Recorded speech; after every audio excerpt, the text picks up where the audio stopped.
Right, let's get started in Parliament, where the minority fears that government and its poor handling of the PDS deal would affect the MCC Compact 3 and subsequent compacts. A minority leader, Haruna Idrisu, is accusing government of causing financial loss to the state following the withdrawal for the third tranche of the Compact 3. Now, he wants all the actors involved in the debacle to be prosecuted. But Member of Parliament for Adansi Asokwa, who is also a member of the Mines and Energy Committee, K.T. Hammond, insists the termination of the contract won't affect the country's bilateral relations with the United States. PDS wasn't going to be very good. It wasn't going to be any good for Ghana at all. But we all heard about what happened to the extent that government found out.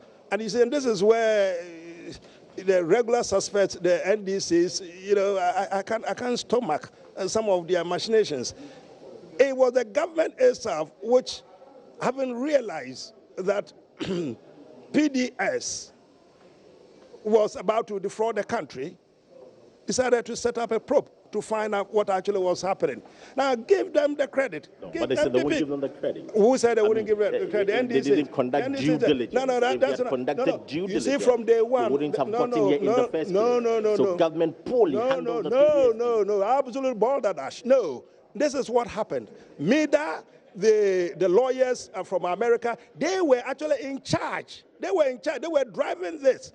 We had advisors who were Americans, and then we had the MIDA, and we had the what do you call it, the challenge group. These were the people who were driving the enterprise. Eventually, when the government got to know what was going on or what had happened, government paused and then went to the source and found out what had happened. To the credit of government, it says that we can't do business with a company that was prepared to dupe this country. We are terminating it. So if the Americans say that, well, we aren't going to give you the 190, look, America is giving Ghana quite a lot of goodies, and if they are not happy giving us the 190 million, we aren't going to go to bed crying. But there are fears that this could affect the Compact 3 and other subsequent developments. When we get there, we'll and it's going to affect our bilateral relations. Oh, come on, young man, don't be hypersensitive like that. It doesn't work like that. International politics doesn't work like that. It doesn't. There's a little difficulty with compact. What is between America and Ghana is far more greater than 190 million. Don't go to bed crying about 190 million. It would not. The relationship, I would let you in a minute. The relationship between Ghana and America would not go to the dogs because of 190 million. It doesn't work like that. Now, away from the PDS saga, 22-year-old Musa Wahab had a little pimple close to his eye, but as a young man, Wahab felt it was a normal thing. Little did he know that this was going to develop into what would change his entire appearance. The pimple has now grown into a tumor that covers half of his face. Doctors say Musa requires immediate surgery to avoid the spread of what they describe as spindle cell sarcoma. Now, there's more in this report by PSC Nanayao Safo. Viewer discretion is advised. There are some disturbing images. He sits by the faulty TV all day, unable to go about his chores. His silence, a sign of reflection. Things weren't the same a year ago. He was a lovely guy. He likes looking good and he's respectful. Unless you don't send him anywhere, he'll go. We started going to the hospital, that was July. 27th July. This year? Yeah. The sign started ending of November, December. Last year? Yeah. When he started like a pimple, we were just thinking it's something minor. And so he went to the dad's place at Kumasi and the thing became big. Started coming out, growing from the nose like that, gradually, and protruded out. Boom, like that. One of the nose is dead, it's left with one. He can't see through that side. Munira Adams is the elder sister of Musa Abulwah Wahab. Musa carries a tumor covering half of his face. It leaves him blinded in the left eye. This sickness has hurt me a lot. When I wake up in the morning, I try to brush my teeth because I just try my best. Even if it's even small, I will touch my mouth.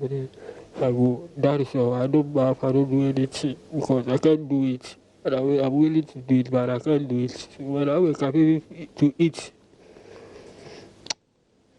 I find it difficult to eat. I can't eat. I can't do anything. Unless sometimes I try, my possible I try. Take something small, feeling the pain, but I'm feeling too much pain.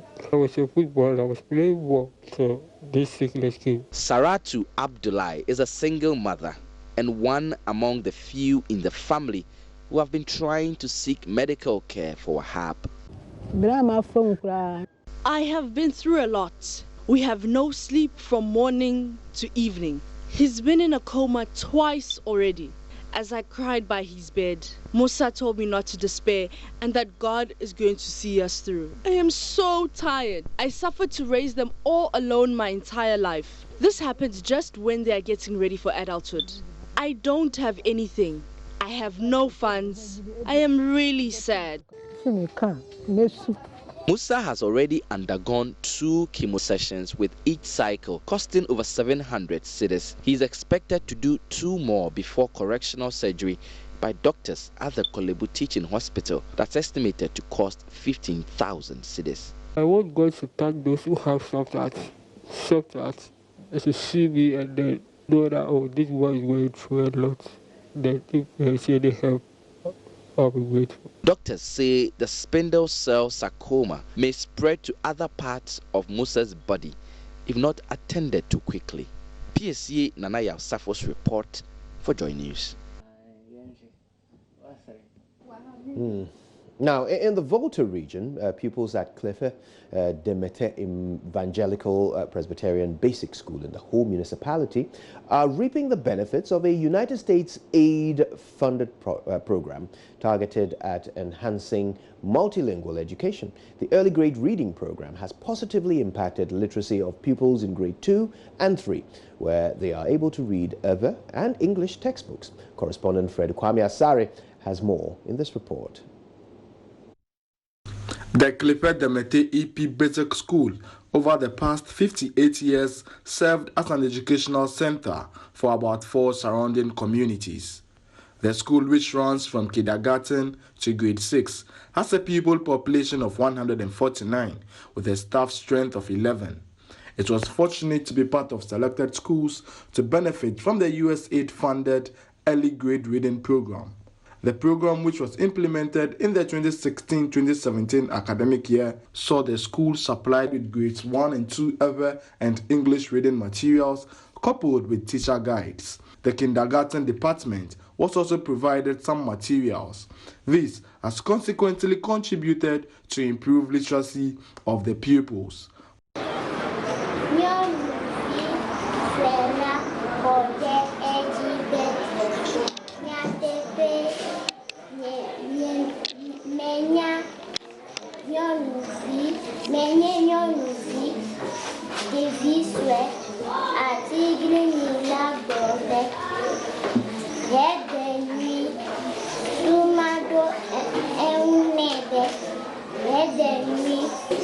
Our father took our in his arms and said, a long time ago, there was no rain.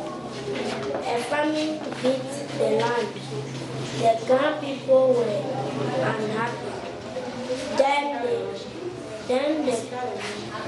the priest pleased the gods and it started raining. Oh, the harvest was so much that the Ghana people decided to hold a big celebration. This is how the day came to be called War, which means making fun of hunger. Management of the school also adopted strategies towards achieving objectives of the early grade reading program.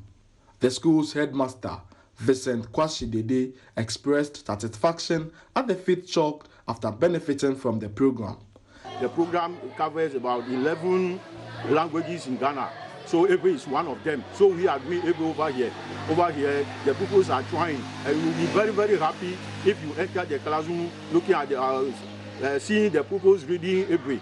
And most of them in class 1, 2, they have read Ewe Bible. But not all the pupils can read. Some can read. So through remediation, meaning after school, those that cannot read, classes are organized for them. They are trying to help them by printing take-home books for them. So always teachers have been giving them assignments to be done at their home. So when they come to school, they have command over the reading and the language and their local language. That's Epi. Now, before we go, let's do some fact-checking as we focus on claims made by Vice President Dr. Mahamudu Bawumia at the closing ceremony of the Nation Builders Corps. It's the first anniversary celebration of the Corps, and Raymond Akwa has more on the claims and the verdicts in this report. Let's start with the Vice President's claim that in 2016, Ghana was amongst the slowest growing economies in the developing world. You will remember that in 2016, Ghana was amongst the slowest growing economies in the developing world, growth of about 3.6%. This is mostly true. Ghana's growth rate of 3.4% and not 3.6% was indeed not part of the fastest growing economies in the emerging and developing economies in 2016. That notwithstanding, Ghana's growth rate was higher than that of the average for developing economies in sub-Saharan Africa, Latin America, and the Caribbean, and way lower than that of developing Asia. This is according to the IMF. Now, the Vice President also said Ghana was amongst, if not the fastest growing economies in the world in 2018. Last year, in 2018, Ghana was also amongst, if not the fastest growing economy in the world.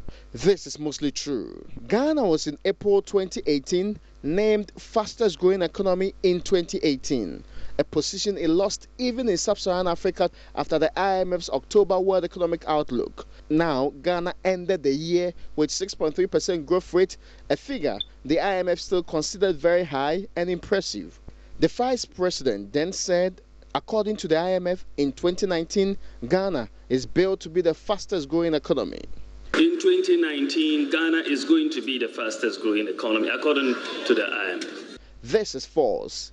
Even though the IMF in its April 2019 World Economic Outlook projected Ghana was going to be the fastest growing economy with 8.8% growth rate, the Bretton Woods institution in its October 15, 2019 released World Economic Outlook revised downwards the projected GDP growth rate to 7.5%.